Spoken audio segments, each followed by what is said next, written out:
Thank you for accessing this video. This video explains Chapter 4 of Pump from the Manual for DPHE to support POSHWA on O&M of Piped Water Supply System. This video was created based on the training material used in the training of trainers for the PICMAC DPHE Phase 2 project supported by JICA. This module covers page number is from P4-1 to P4-31. Today we will learn about points on the operation and maintenance for pump in POSHWA piped water supply schemes. By the end of this module, you should feel confident giving technical supports to POSHWA engineers to diagnose pump performance, understand failures, and guide proper operation and maintenance. So let us begin by understanding what pump is, how it works, and why it is essential for safe drinking water supply. Through this session, you will be able to understand the basic knowledge of pump in piped water supply systems, recognize the risks involved in pipeline O&M activities, diagnose pump conditions using key parameters, identify necessary actions and practical countermeasures for supporting POSHWAs. The session will proceed in 3 parts. Starting from providing knowledge of the basic theory, this is important because a solid understanding of the principles allows you to solve problems more easily. Then we will see what points should be confirmed for the water facility diagnosis and necessary action and countermeasures. These are the items you must check for evaluating pump. After that, we will also look at troubleshooting and inspection, where you can utilize it as a summary of the technical points. And finally, although not included in the manual itself, we shall also cover case studies for the purpose of more practical application of the manual. Let's begin the basic theory. A water pump is an essential machine in a drinking water supply system. It enables the transportation of water from one location to another.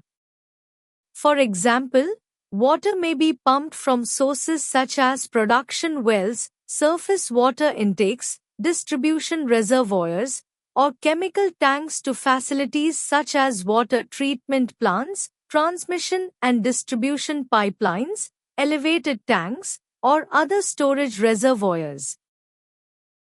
Pumps can be classified according to several criteria, including liquid movement mechanism, installation mode, power source, shaft orientation, liquid type. The most common types of pumps used in water supply systems in Bangladesh are I. Surface pumps and 2. Submersible pumps. Surface pumps are set on the ground, whereas submersible pumps are installed underwater. Submersible pumps are generally used for production wells, but they are also used in surface water intakes in some cases. In this manual, pumps are primarily classified based on their operating mechanism, as described from the next slides.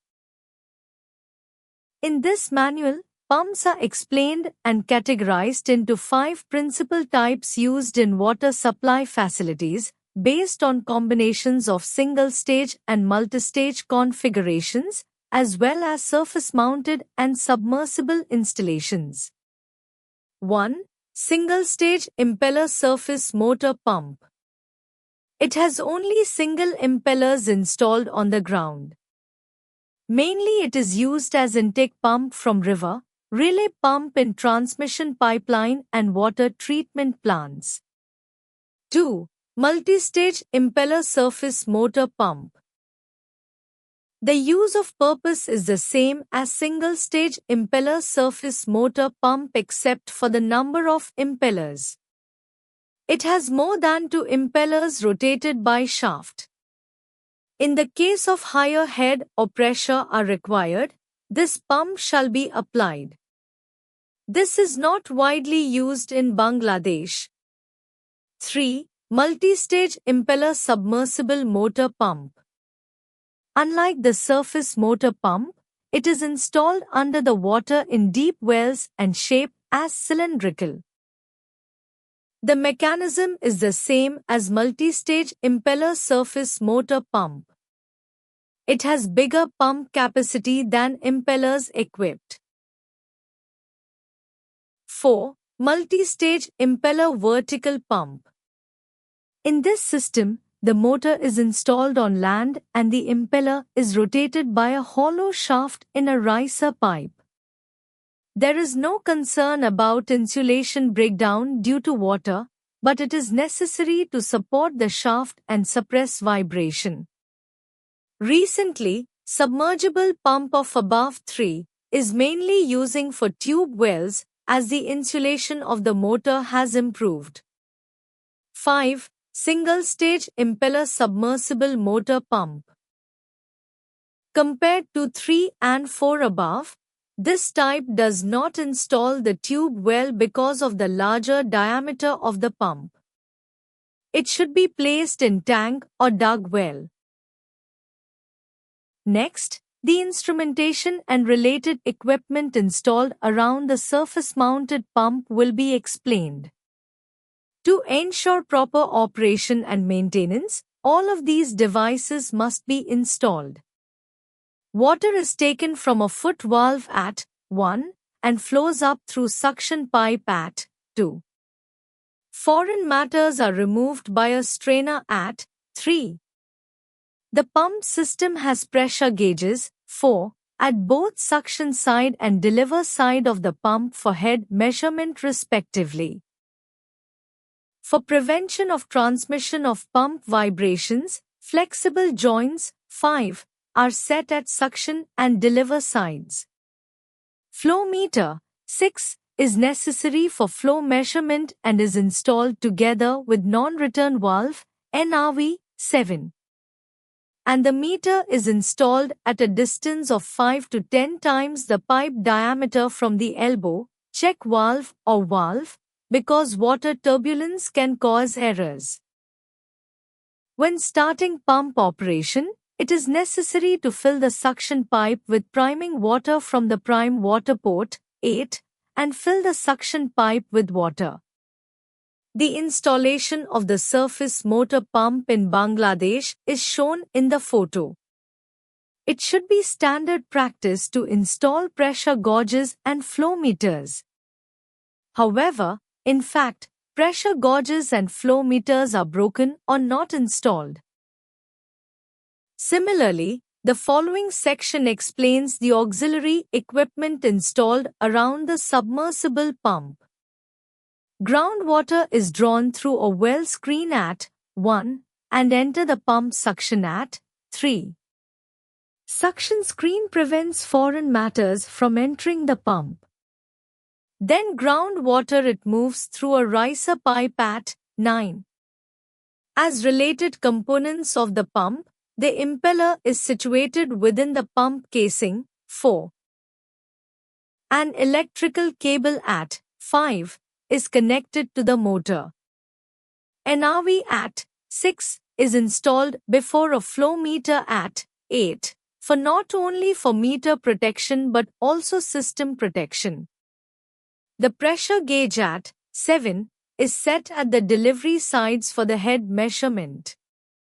The groundwater level is measured by inserting a water level meter through the water level measurement hole at 10.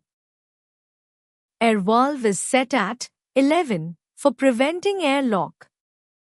The installation of the submersible pump in Bangladesh is shown in the photo.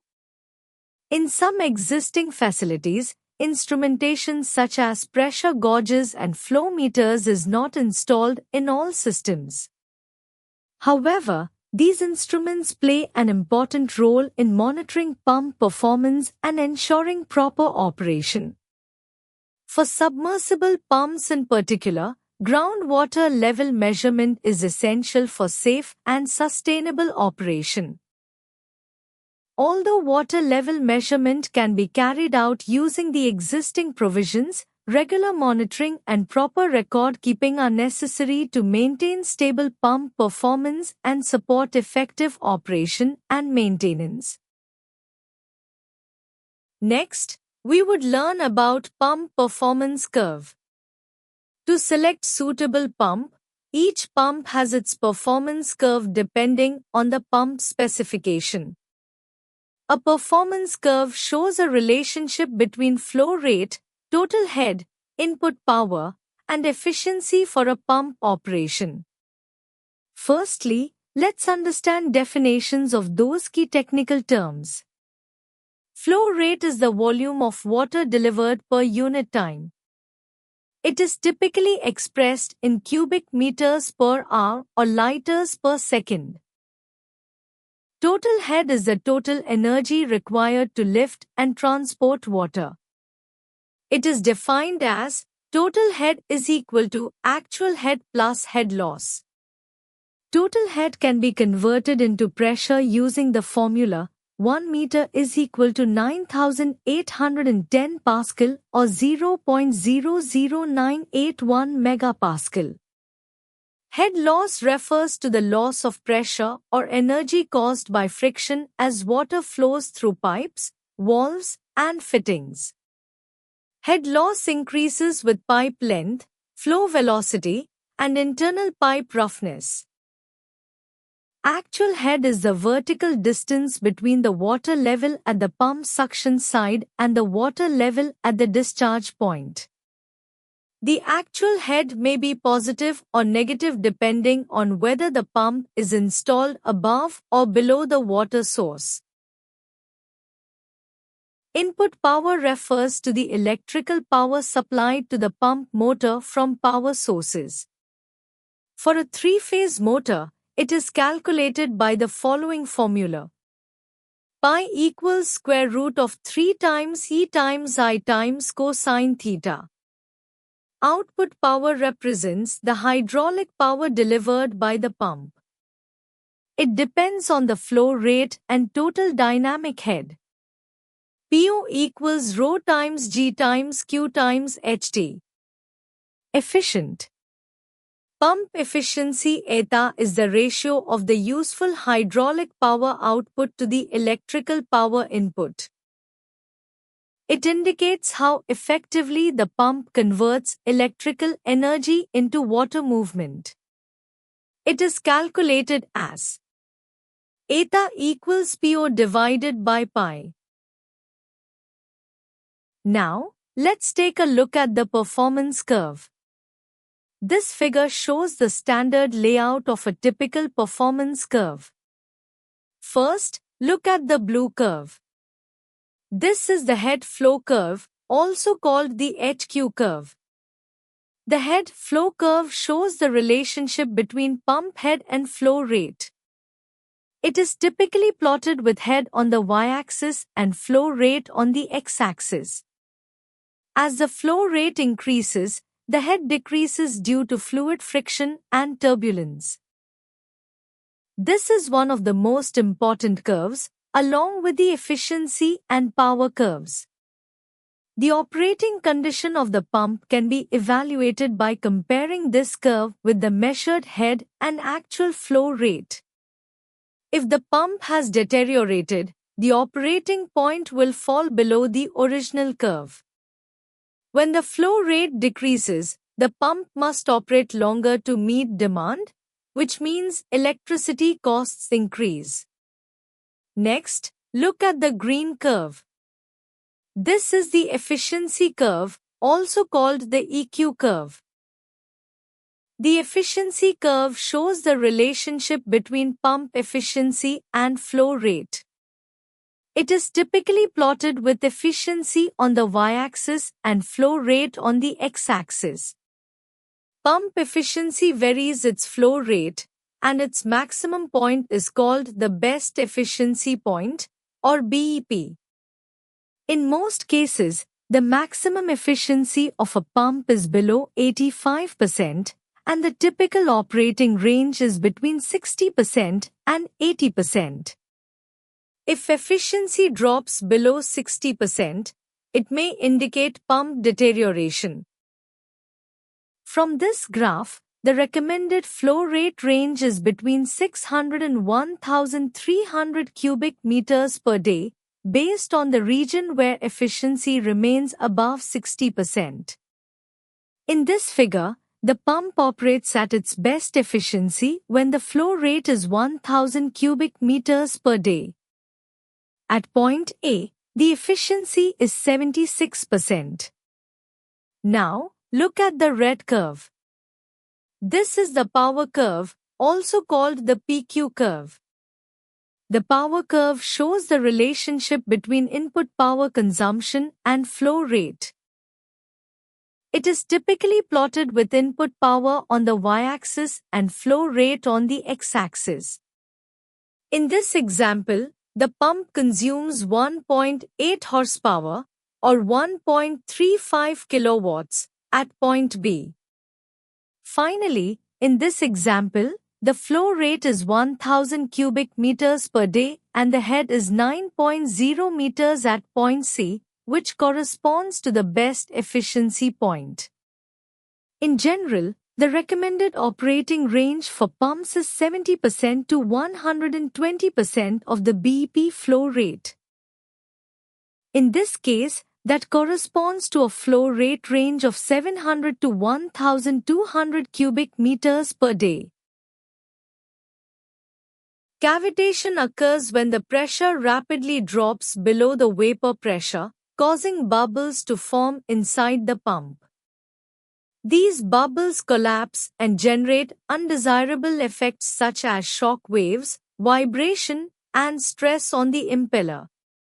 When cavitation occurs, abnormal noise is produced, and the impeller may be damaged. Cavitation is caused when the suction head increases to 5 meters or higher, as shown in the figure above. In case of a river intake, when cavitation occurs, the impeller would be damaged by friction heat as shown in upper figure. To avoid cavitation, suction head, HS, should be less than 5 meters. In effect, it is necessary to lower the installation position of the pump. Water hammer is a pressure surge or wave that occurs when flowing water is suddenly forced to stop or change its velocity. When a pump is stopped abruptly, negative pressure can develop in the pipeline due to the inertia of the moving water.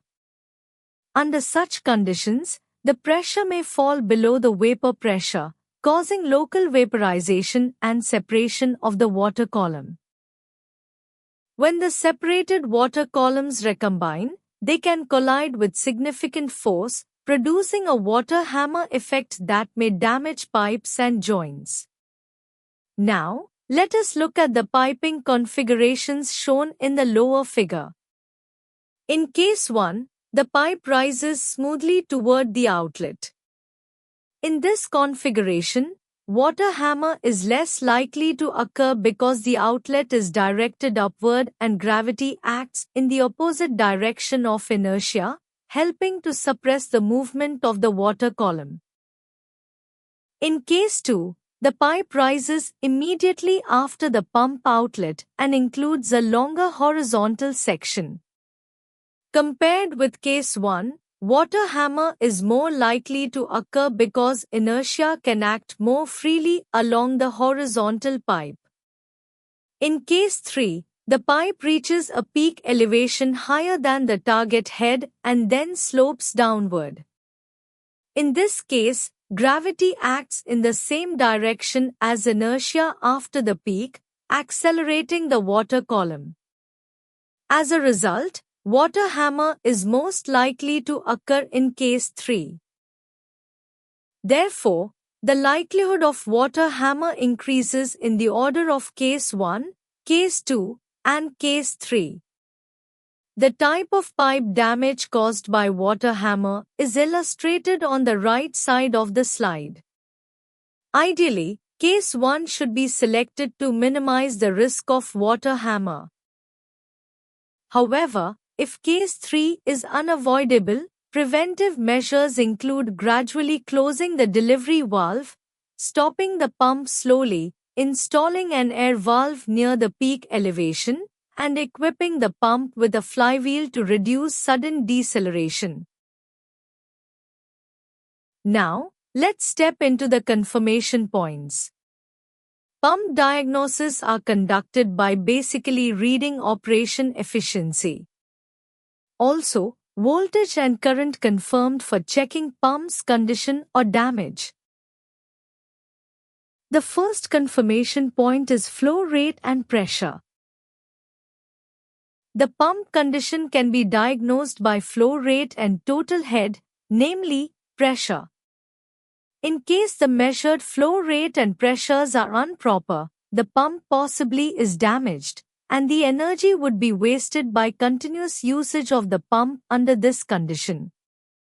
The necessary data for pump diagnosis are pressure, which can be read from pressure gauges, and the flow rate measured by a flow meter in the pump system.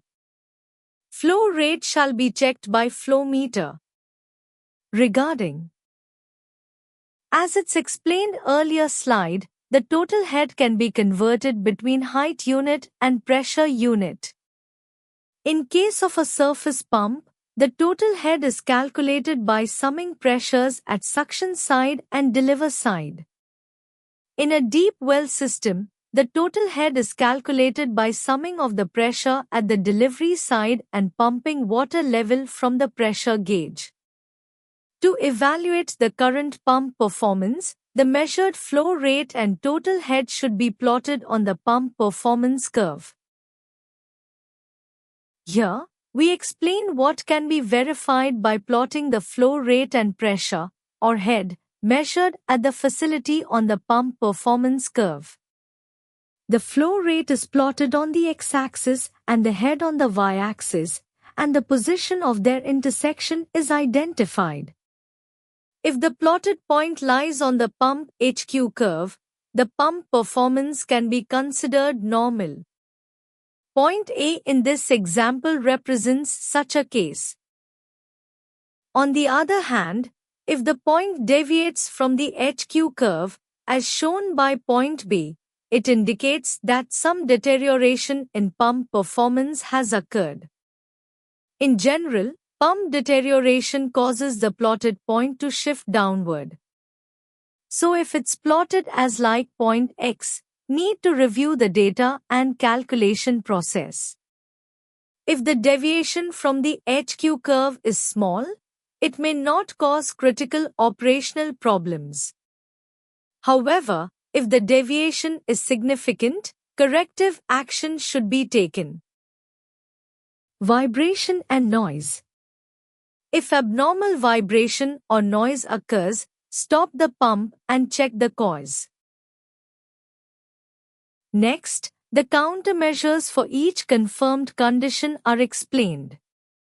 In the case of point A, the operating point lies on the HQ curve, indicating that the pump is in nearly the same condition as a new unit. Therefore, no corrective action is required. In the case of point B, the operating point deviates from the HQ curve.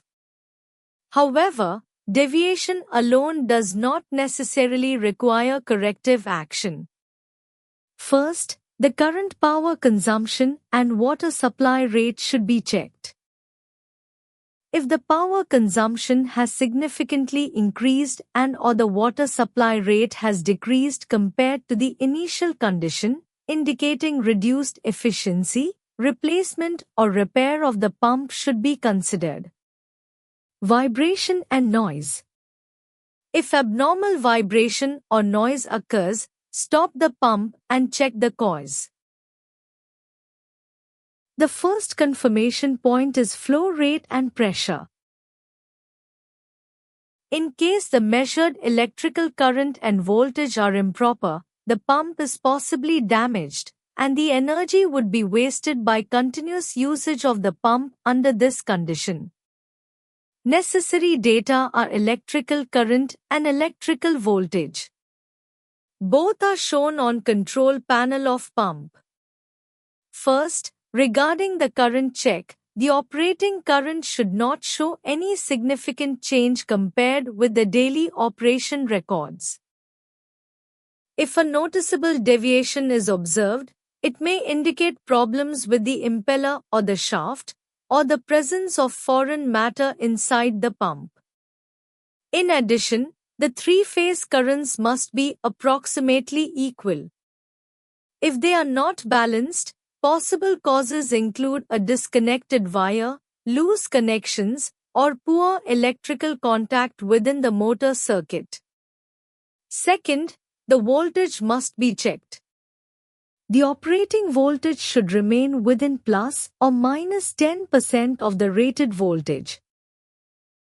However, voltage stability may depend on the power supplier. It is also necessary to confirm that the three-phase voltage balance is even, since an imbalance can affect motor performance and reliability. Third, the star-delta switching must be confirmed. After starting the pump, you should check at the control panel to ensure that the connection has properly changed from star to delta operation. If the switching does not occur, possible causes include a faulty changeover timer, a voltage drop, or problems within the control circuit. The countermeasures are summarized in the following table. If there is an abnormal current, foreign matter may have entered the pump, so it should be removed. In the case of high current, the cause may be related to the pump shaft, and it should be properly repaired. In the case of low current, it may be due to impeller damage. In such a case, the impeller should be replaced. If the current differs between the phases of the pump, there may be a problem with the wiring, relay, or motor. The cause should be identified, and the defective components should be replaced. If the voltage is not within plus or minus 10% of the rated voltage, there are risks such as overheating, insulation deterioration, output reduction, burnout, and equipment shutdown. Therefore, the pump operation must be stopped immediately. In addition, three-phase voltage imbalance leads to current imbalance. As a temporary measure, reducing the output can help lower the load and mitigate the risk until the root cause is addressed. The focus now moves to troubleshooting and inspection. Even with proper understanding of each intake, problems will occur in daily operation. This table shows how to use all the knowledge explained earlier when an actual problem appears in the intake. Up to this point, each unit process was explained separately together with confirmation points and control measures. First, observe the phenomenon. Then consider the possible causes. Understand the risk if the problem continues. Finally, select the correct countermeasure.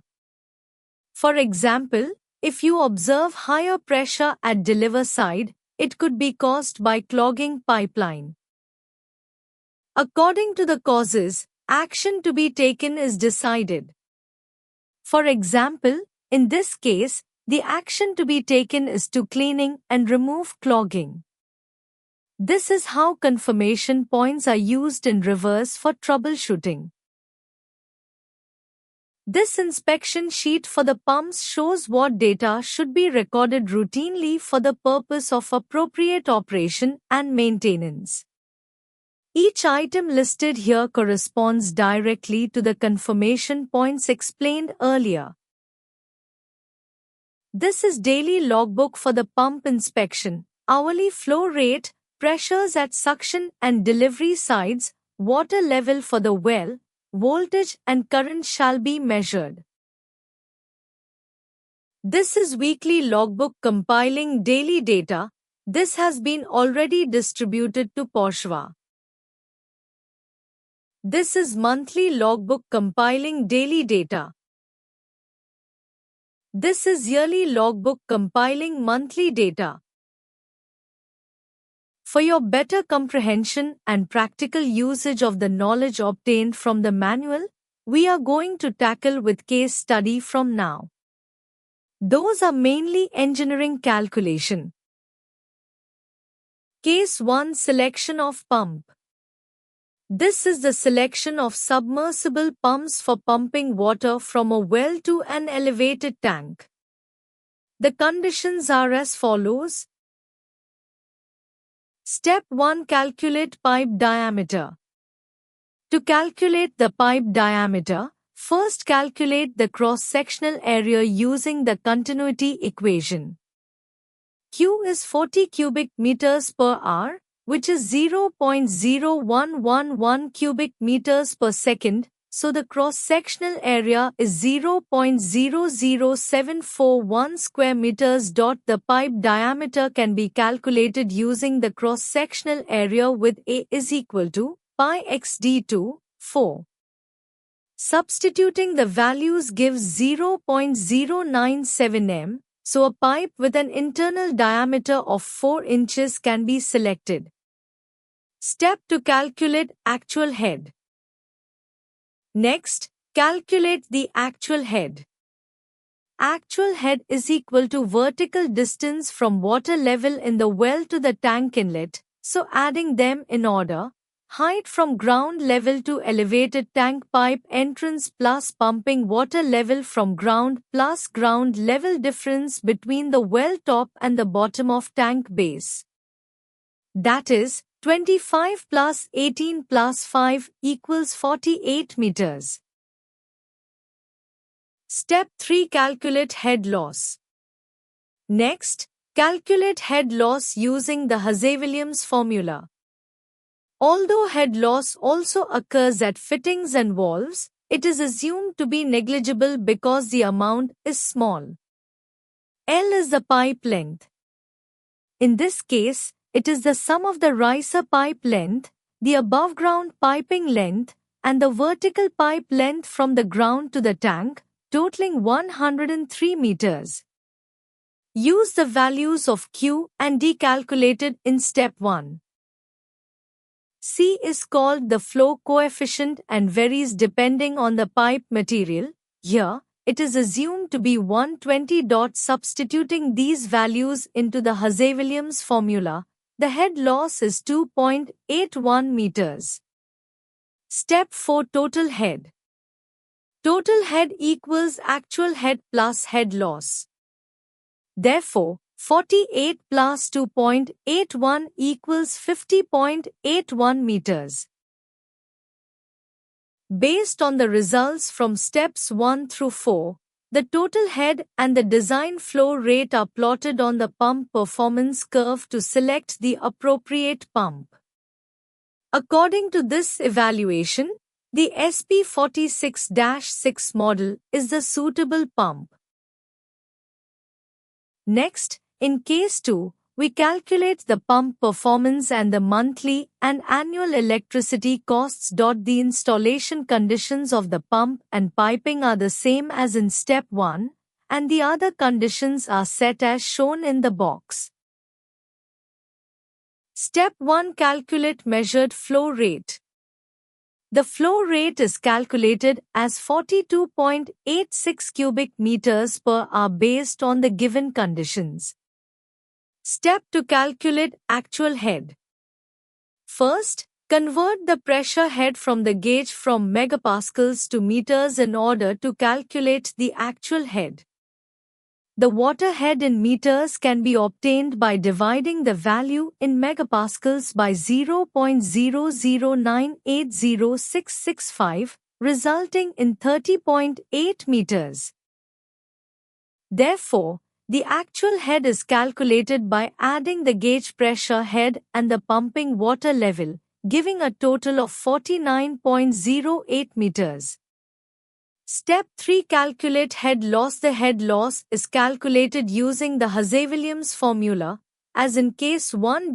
By substituting the values obtained in steps 1 and 2, The head loss is calculated to be 2.71 meters. Step 4. Total head. We know total head equals actual head plus head loss.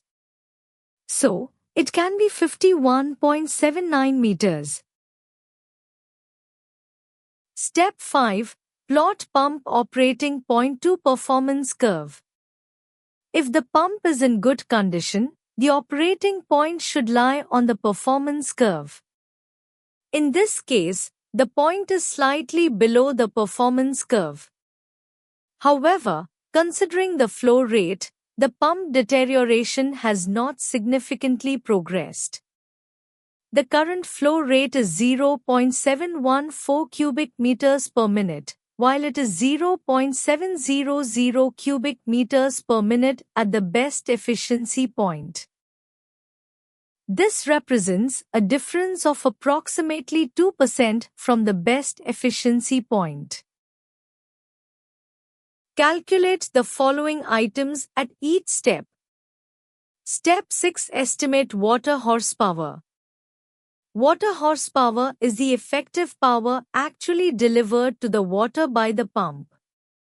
It is expressed by the formula shown here, and the result is 6.03 kilowatts. Step 7. Electrical input power. Electrical input power is the power actually received from the power supply by the pump motor. Using the formula shown in step 7, it is calculated to be 8.42 kilowatts. Step 8. Pump efficiency. Pump efficiency is calculated using the values obtained in steps 6 and 7 as WHP divided by input power. The result is 71.6%, meaning that 71.6% of the electrical power received from the power supply is converted into useful hydraulic power. Step 9. Operating time per day. The operating time is obtained by dividing the required water demand by the hourly flow rate. In this case, a demand of 520 cubic meters is supplied by a pump with a flow rate of 42.86 cubic meters per hour, resulting in an operating time of 12.13 hours. Step 10. Daily energy use. Daily energy use is calculated by multiplying the input power by the operating time, resulting in 102.1 kilowatt-hours per day. Step 11. Electricity cost. The monthly electricity cost is calculated as follows: 102.1 multiplied by 30 days multiplied by the electricity rate of 9.71 taka per kilowatt-hour equals 29,748 taka. Similarly, the annual electricity cost is 3,62,580 taka. The system was operated for 5 years under the conditions shown in case 2. The operating conditions are as follows.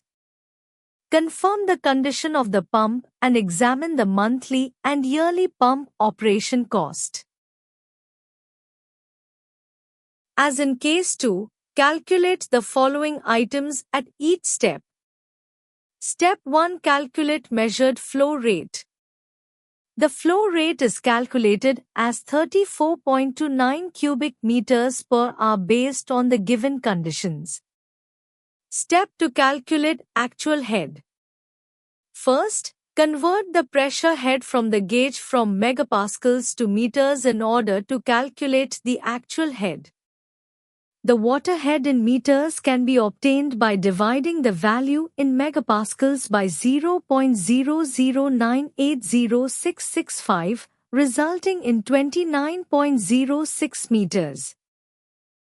Therefore, the actual head is calculated by adding the gauge pressure head and the pumping water level, giving a total of 51.06 meters. Step 3. Calculate head loss. The head loss is calculated using the Hasse-Williams formula. By substituting the values obtained in steps 1 and 2, the head loss is calculated to be 2 meters. Step 4. Total head. We know total head equals actual head plus head loss. So, it can be 53.06 meters. Step 5. Plot pump operating point to performance curve. If the pump is in good condition, the operating point should lie on the performance curve. In this case, the point is slightly below the performance curve. Because 5 years has passed since case 2, flow rate decreased from 0.714 to 0.571 cubic meters per minute. However, considering the flow rate, the pump deterioration has not significantly progressed. The current flow rate is 0.714 cubic meters per minute, while it is 0.700 cubic meters per minute at the best efficiency point. This represents a difference of approximately 2% from the best efficiency point. Following calculation has the same way as case 2, so please refer case 2 as necessary. Step 6. Water horsepower is expressed by the formula shown here, and the result is 4.95 kilowatts. In step 7, the electrical input power is calculated using the formula shown here, resulting in 8.96 kilowatts. Step 8. Pump efficiency. Pump efficiency is calculated using the values obtained in steps 6 and 7 as WHP divided by input power. The result is 55.2%. Step 9. Operating time per day. The operating time is obtained by dividing the required water demand by the hourly flow rate. In this case, a demand of 540 cubic meters is supplied by a pump with a flow rate of 34.29 cubic meters per hour, resulting in an operating time of 15.75 hours. Step 10. Daily energy use is calculated in 141.12 kilowatt-hours per day. Step 11. Electricity cost. The monthly electricity cost is 41,148 taka. Similarly, the annual electricity cost is 5,73,000 taka. Sometimes oversized pumps are installed and power consumption is wasteful. This section describes how to investigate such cases and how to modify the pump. So, the flow rate and total head of the facility can be compared with the design value to confirm whether the pump is oversized. The measured data and pump performance curve are as follows. Here, we explain how we evaluate the pump performance by comparing the actual total head with the required total head. First, let's look at step 1, which is the calculation of the total head during pump operation. The total head under operating conditions is calculated by adding 3 components: the vertical distance from the pumping water level to the pressure gauge reading converted into meters, and the head loss in the riser pipe. The pipe length from the pumping water level to the pressure gauge is 23.8 meters. The pressure gauge reading is 0.40 MPa, which is equivalent to 40.8 meters of head. Next, we calculate the head loss in the riser pipe using the Hasse-Williams formula. The result is 2.6 meters. By adding these 3 values, the total operating head becomes 67.2 meters. Next, let's move to step 2, which is the calculation of the necessary total head. The necessary total head consists of the actual static head and the head loss in all pipelines. The actual static head is 48.5 meters. Then, we calculate the total friction loss for the entire pipeline system using the same formula. This value is 9.1 meters. By adding these together, the required total head is 57.6 meters. Finally, we compare the two results. The pump is currently producing 67.2 meters of head, while the system requires only 57.6 meters. This means the pump is generating approximately 10 meters more head than necessary. From this comparison, we can conclude that the pump may be oversized, which can lead to unnecessary energy consumption. Now, let's move on to the evaluation of the pump performance. This graph shows the pump performance curve together with the design operating point and the actual operating point. First, at a flow rate of 24 cubic meters per hour, the total head on the original pump performance curve is 70.2 meters. The actual operating total head we calculated in the previous step is 67.2 meters. These two values are very close. This indicates that the pump is currently operating near its original performance curve and is not significantly deteriorated. In other words, the pump is not yet at the stage of aging. Next, let us compare the actual operating point with the design operating point. The design total head is 57.6 meters, while the actual operating head is 67.2 meters. This means there is a difference of approximately 10 meters. In other words, the pump is generating about 10 meters more head than required by the system. This excess head represents an unnecessary margin, which leads to wasted energy and inefficient power consumption. From this evaluation, we can conclude that the pump itself is still in good condition, but it is likely oversized for the system requirements. As the countermeasure, since this pump has excessive head, the number of impeller stages is to be reduced. The performance curve for a 7-stage pump is shown in the figure below. 24 cubic meters per hour head is 61 meter, which is more than the design head of 57.3 meter, so there is no problem even if the number of stages is reduced to 7. SWIT P5 Actual Modification. There are two methods to convert the pump into a 7-stage configuration. The first method removes only the impeller. This approach is simple, but it causes hydraulic loss because water still passes through the unused casing. The second method removes both the impeller and the casing. Although this requires cutting and shortening the shaft, making the process more time-consuming, it eliminates the hydraulic loss seen in the first method. SWIT P6 Expected Saving Power. The current pump output is 7.5 kilowatts. When we reduce the number of stages from 8 to 7, the theoretical output becomes 7/8 of the original output. 7 divided by 8 equals 87.5%. Therefore, the expected output after modification is approximately 6.5 kilowatts. However, in actual operation, we must also consider efficiency deterioration.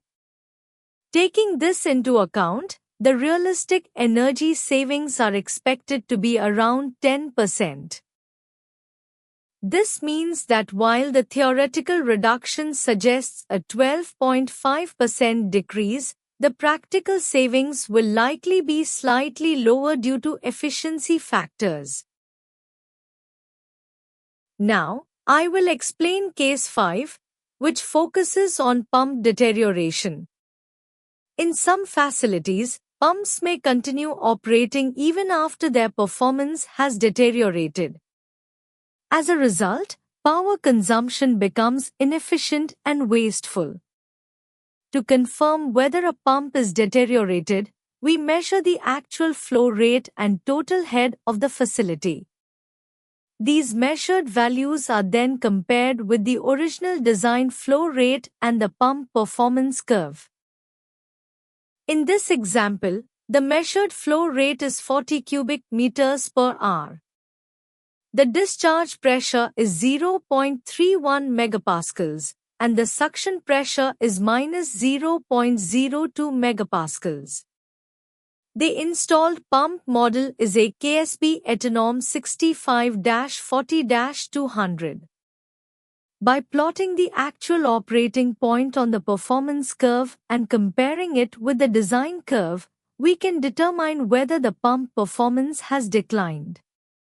If the actual performance is lower than expected, this indicates possible deterioration.